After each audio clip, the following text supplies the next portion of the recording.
Today we're starting the sermon series called Against the Grain on the book of Judges. This is going to be quite the journey. If you've read the book of Judges, you know it's not a neat, clean book. There's a lot of mess that happens in the book of Judges, and the book of Judges is named because of the judges that are throughout the book. And for us, the concept of judge is somebody who gives a verdict to determine if someone is guilty or innocent, and at times to determine the punishment of the guilty and justice for the innocent and what that actually looks like. But the book of Judges is a little bit more than just right or wrong. It shows the story of Israel in their first several hundred years as they are in the promised land and what happens. And man, it's dysfunctional at best. And I as I was doing research for this series, I came across different ways that scholars would try to summarize the book of Judges. And my favorite one is trashy tales about dysfunctional characters. So if you're not familiar with the book of Judges, I want to just ask you, hang on. There's parts where it gets uncomfortable. There are parts where it's not real pleasant. There are parts that make you want to rip your hair out and say, what are you doing? Because what happens is we see as the book of Judges, the people seem to get worse and worse and worse and worse in their sin. And they get further and further and further away from God. And it's just heartbreaking. And so we either find that the current generation, the older generation, failed to pass on their faith to the next generation, or the next generation just flat out rejected God. But in the book of Judges, we see that there's a lot of cycles that happen. And everything kind of repeats itself time and time again. And so every cycle, there are 6 main characteristics with these cycles. And not every cycle, not every period has all 6. And sometimes they're different or they deviate. But the first one is that the people do evil. That they do something contrary to who God is. The second thing is that then they are then oppressed by their enemies. And the enemies vary throughout the book. The third one is that we see God's reaction. And usually that reaction is he raises up a judge who is a deliverer or a rescuer or savior for the people. And the fourth one is that the judge unites the people and delivers Israel from the hands of their oppressor. The fifth one is that we focus on God's victory and or the judge's exploits. Sometimes it's one, sometimes it's the other, sometimes it's both. And then the sixth one is that the number of years of peace. So those are the 6 main characteristics in these cycles. They don't happen in every cycle exactly.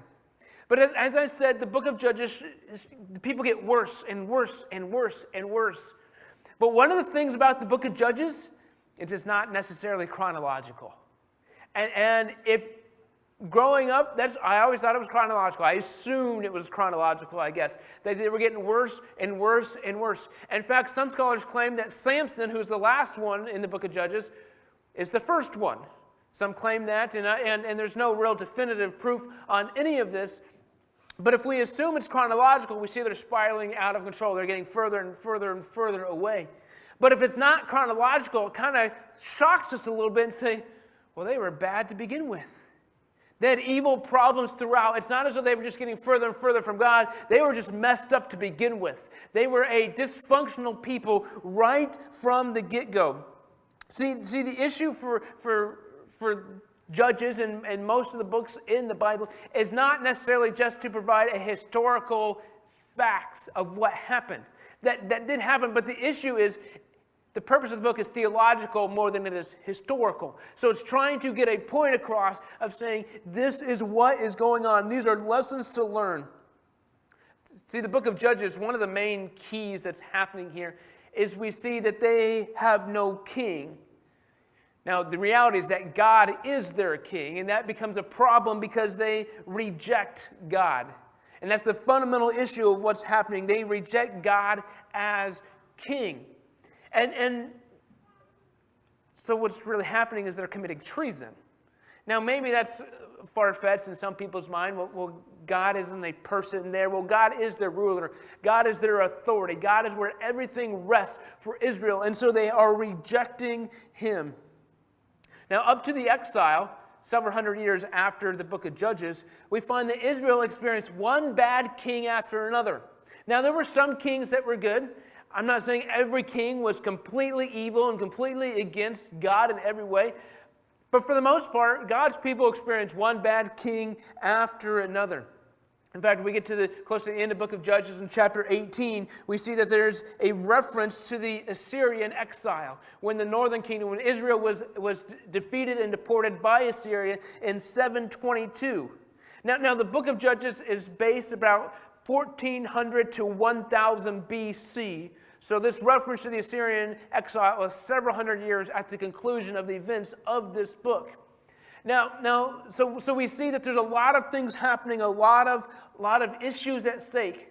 But again, the book is more focused on theology than it is history. The historical events might be correct, but the purpose is not history. But we get to chapter 1. We're gonna land in chapter 3 today and talk about the first judge. But chapter 1 and 2 provide a bit of context for what Israel is going through. Essentially, it's Israel's spin on what happened when they tried to conquer the promised land. Because when they entered the promised land, they weren't always successful. They had times where things didn't work out. In fact, if you look at the map, you find that Israel had 12 tribes. And these 12 tribes all had a specific area that was given to them. It was their allotment or their inheritance. And so when they entered the promised land, God said, go take your inheritance. Go take what is yours. The southern tribes were successful, but as you got further and further north, you see that the northern tribes were unsuccessful. In fact, there are times where they ran out of their actual inheritance. But even though the southern tribes were more successful, they still weren't completely successful. Judah, which is the tribe of David, where David eventually comes from, and then Jesus. Judah is probably the most well-known tribe because it is prominent. It becomes its own kingdom at one point. But Judah actually needed help from another tribe to be successful. But they go into the land, they conquer most of it, and then they get to a point where they say, well, they didn't conquer this area because they had iron chariots. So as I said, chapters 1 and 2 are kind of Israel's spin on what happened when they entered the promised land. Well, we were successful, but, the enemy was too powerful for us. They had iron chariots. God's response was, I've given you that land. That's yours. It's your inheritance. No matter what lies there, it is yours. But they lacked the faith. They lacked the courage. And we see as you get further north in Israel, you see the tribes are less and less successful. All the way up you get to the tribe of Dan, which is actually run out of their inheritance. Another issue you see with what Israel is doing here is that they are acting like every other nation at the time. See, about 50 years before they enter the promised land, we see, and begin conquering it, we see that they were enslaved in Egypt. God delivered them from Egypt. They were enslaved for 400 years. God delivered them from Egypt, led them through the Red Sea, in the desert, and they had all this time where God provided for them, and they get into the promised land, and they conquer the land, and they start acting just like the Egyptians. When they entered the promised land, God commanded them to drive out all of the inhabitants there, but they don't. They don't obey. They're unsuccessful and they fail. Now, the issue here is not genocide. It's not ethnic cleansing or purity of that. It's spiritual purity. That is the point. And let's make sure we don't go get warmongering or concerned with that, because the issue was spiritual purity. There are many moments in the Old Testament where we see someone who is not part of the people of God, not part of Israel, who they reject their pagan lifestyle, they reject their lifestyle that was contrary to God, and they are welcomed into the family of God, God's people, as full-fledged members. One of the prime examples we see during this time is Rahab, who was a woman of not reputable character. So it's not as like this was a high-standing member of society. This was a sinner, a sinful person that rejected their sinful ways and came to be part of God's family. See, the point's not genocide. It's not imperialistic conquest. But what happened, and why I say Israel was acting like all the other nations around them, is that they conquered the land, they ruled the land, but they didn't drive out all the inhabitants. Instead, they enslaved them. They were acting like Egypt. Oh, well, this is to our benefit that we can enslave these people that are here. So instead of focusing on the spiritual purity that God had commanded them to do, they say, well, how does this give us an advantage? How can we exploit what's happening here? Because what's happened is we find time and time again that Israel is living side by side with these people who serve other gods, worship other things, have other worldviews, and they're continually influenced by this, and they reject God. And we find that in Judges 2:12, where they abandoned God and they worshiped other gods. They were living in a very polytheistic world. And in polytheism, there's always room for one more God. There's always room for another deity to worship. Just add another one to the shelf, and that is just fine. And so what happened is that Israel began to incorporate all these other deities, all these other gods, into their worship of God, of Yahweh, of the one true God. It was a time of spiritual pluralism, which seems pretty familiar today. We have all these other views, all these views outside of the one true God. See, polytheism could allow Yahweh to be part of the club, but it couldn't accept the absolute sovereignty of Yahweh. You say, Yahweh, you can be a God we worship, but you're not the only God we worship. And so for the Israelites, they could say, well, these people are worshiping Yahweh. Well, kind of, but not really. Because they're worshiping other gods. They're allowing other things into their lives. But one of the main gods that they worship that we see rise up time and time again in the Old Testament is that of Baal, who is the god of rain, of harvest, of fertility, of growth, of life. Without Baal, life would not exist. But one of the common goddesses that is associated with Baal has several different names depending on your translation, but it's his consort who is Ashtoreth or Ashtart or Asherah. And we see that come up time and time again with Baal. But the great danger that Israel faced, and I think that we face as well, is not necessarily that of the danger of atheism, but coexisting with other gods. That is the issue of we compromise here a little bit. Oh, we'll not allow Yahweh to be completely supreme, so he'll be real powerful, but this will allow for others to be part of the club, so we can get along with these people over here. So we don't have to make these compromises or sacrifices. In this way, we can do this with God. And so the danger is not atheism, but it's coexisting with other gods, other idols. But what would happen is Israel is essentially hedging their bets of, we'll worship Yahweh, but we don't want to offend Baal in case Baal has some power. We don't want to offend these other gods, these other deities, these other worldviews, in case they can give us some benefits.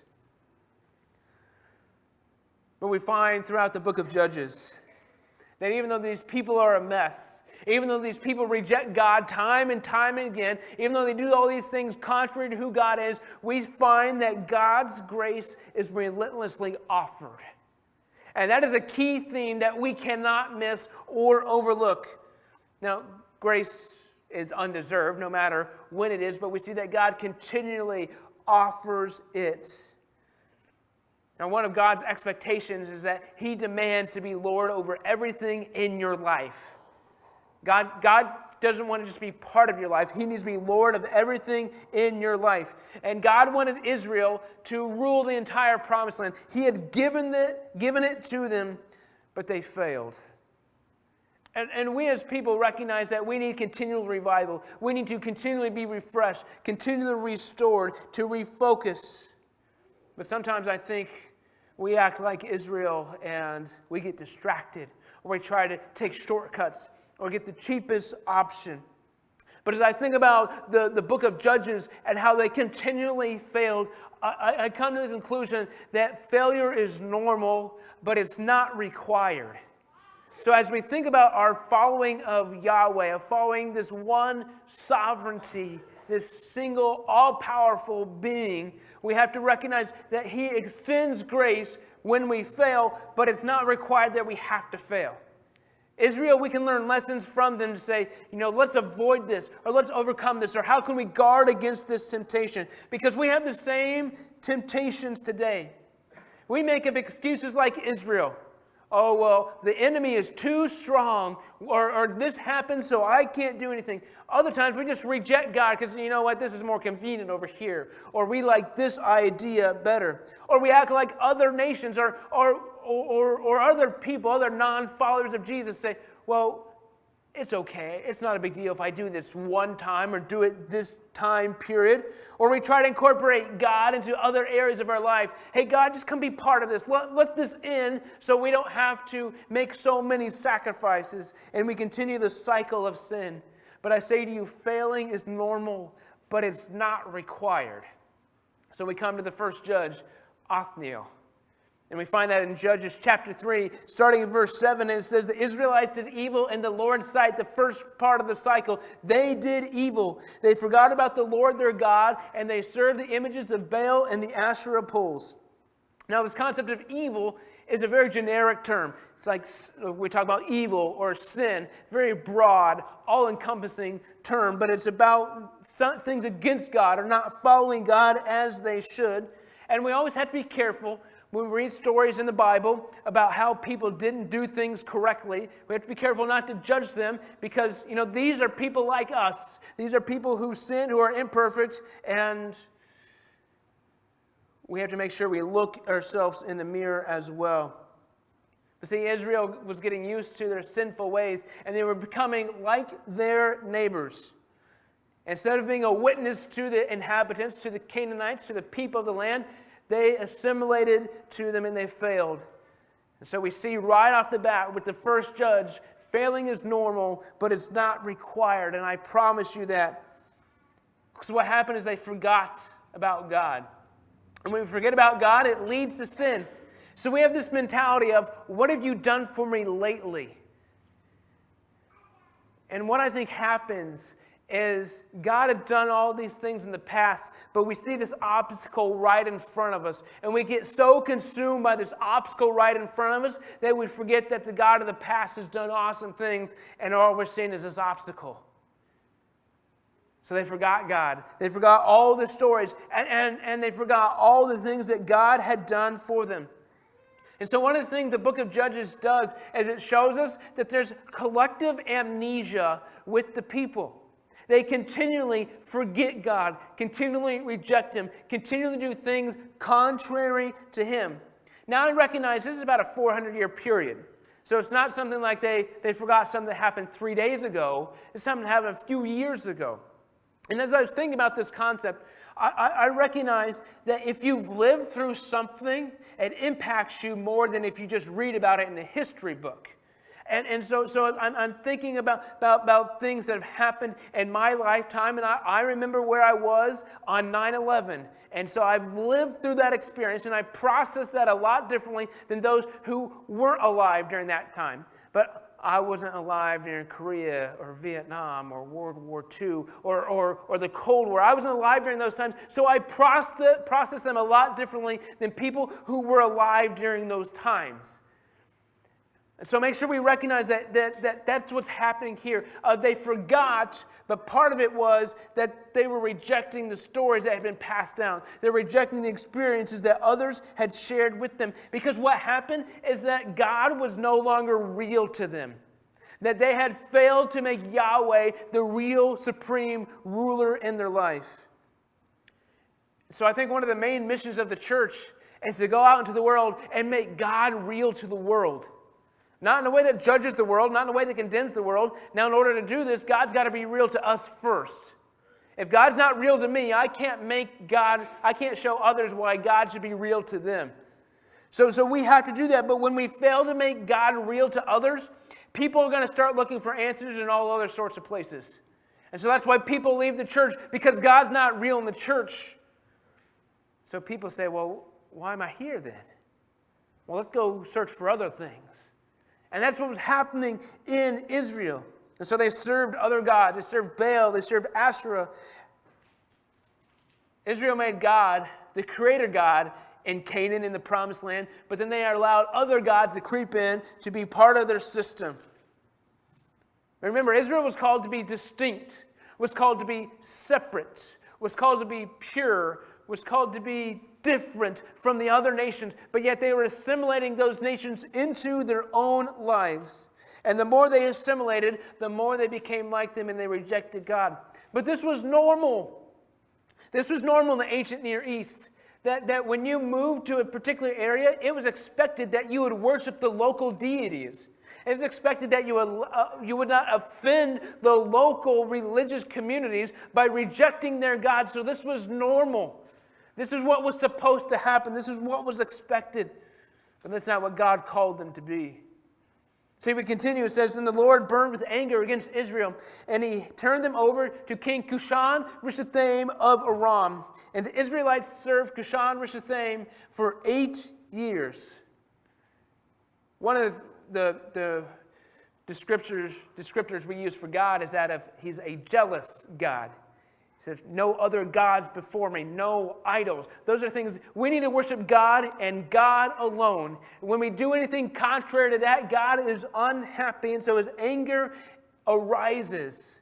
Not in a way that he is just uncontrollable, but God's anger is often different than how we express our anger, because rarely are we in control when we are angry.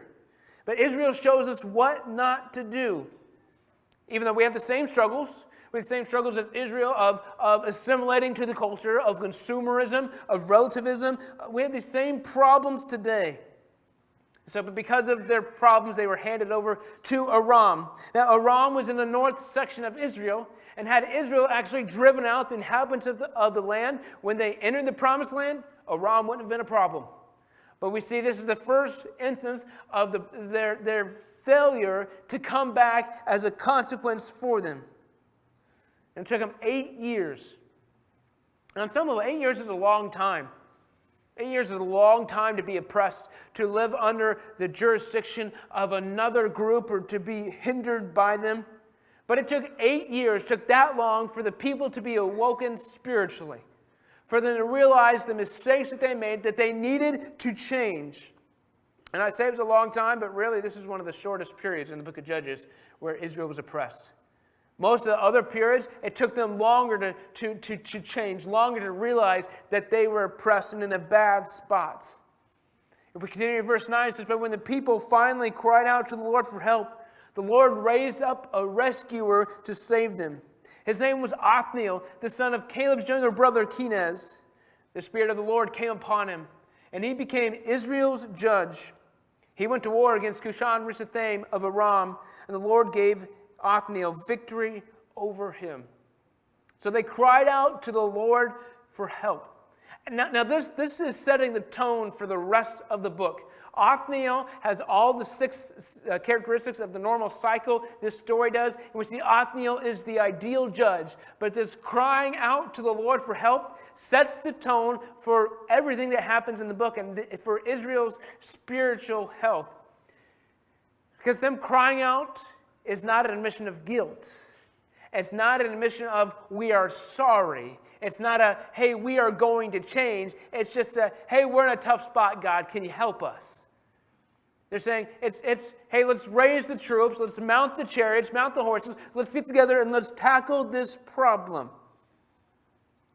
See, they're crying out to God when their human efforts were no longer doing anything. And as we go throughout the book of Judges, as I've said, the people get worse and worse and worse, or the stories get worse and worse and worse. And we find that this cry for help becomes less and less and less for the people, and it moves God less and less and less. And we see the spiritual depravity rising and rising. But as we think about Israel, one thing I want to pause and say is they probably were not just completely incompetent individuals.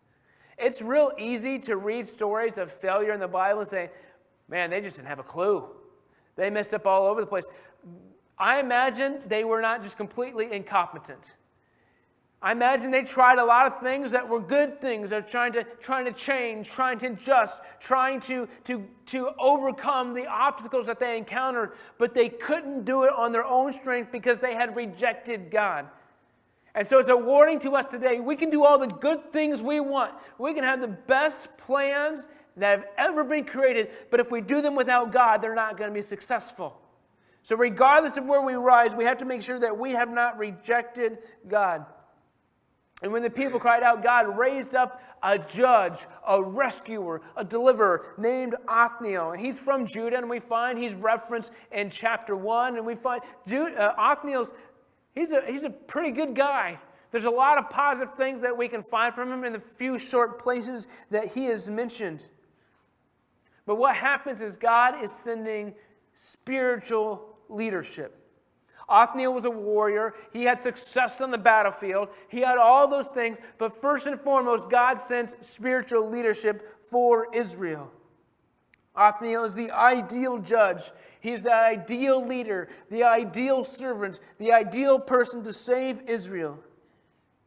And God's power comes upon him. Now, God's power is not something that we can manipulate. It's not something we can manufacture, create ourselves. It's only something that God can give us. And Othniel received it. But as we talk about, the Spirit came upon him. The Spirit enabled him to do the work that God had called him to do. But that doesn't mean Othniel was where he needed to be.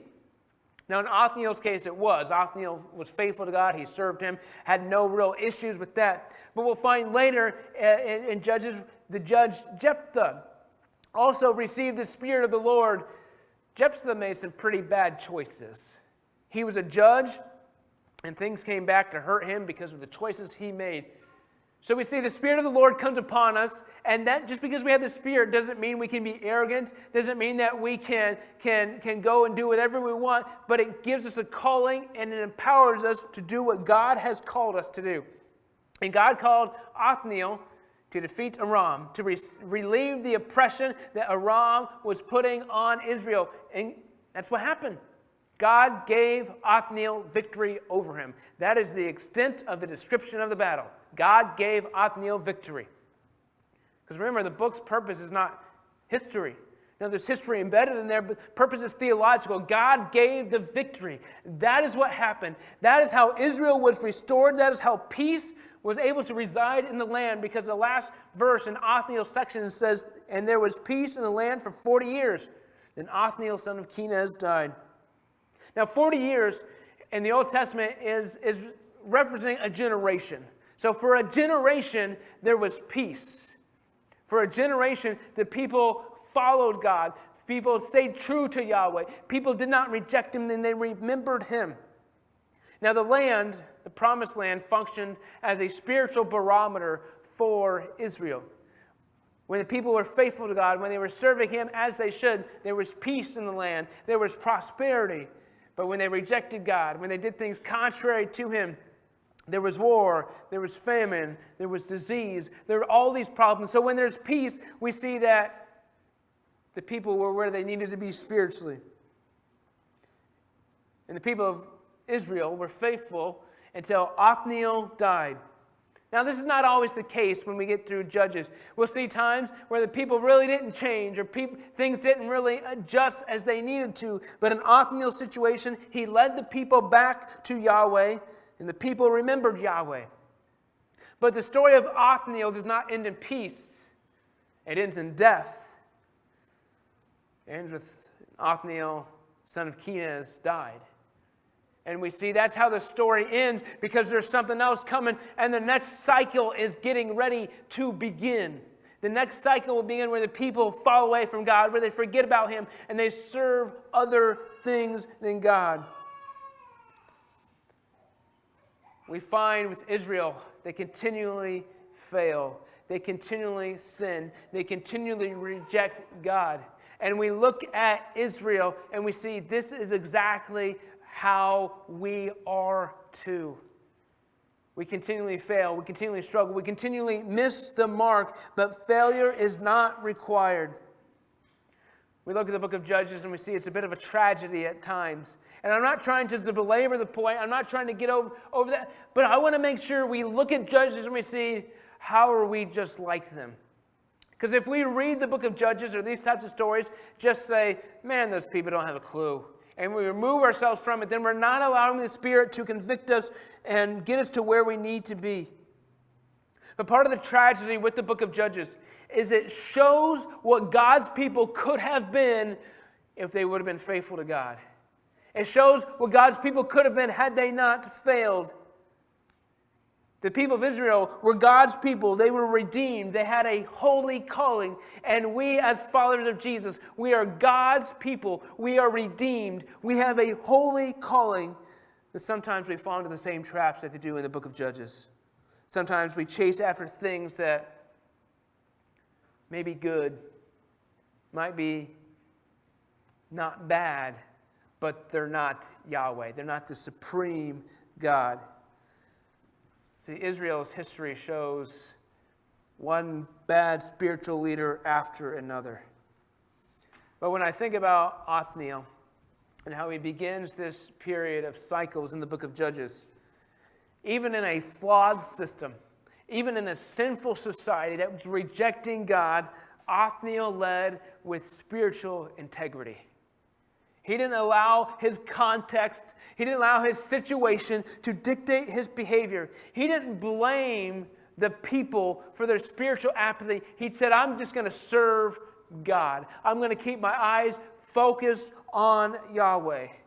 And so I don't know your situation. I don't know the difficulties you face. I don't know how oppressive some of the obstacles are in front of you. I don't know the choices that you have to make. But I do know that regardless of what is before us, we can't allow those things to excuse us to reject God.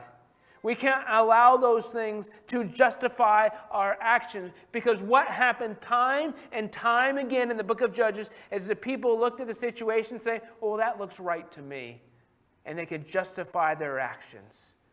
And when we justify our actions, we often come to conclusions that don't necessarily honor God. And that is what Judges warns us against. That is what Othniel sets us up to say, when we fail, God provides a way back. Failing may be normal, but it's not required. And so as we think of Othniel, and think of the context where he lived a life of integrity, of authenticity to the one true God without compromise, in a context that was not very honoring to God.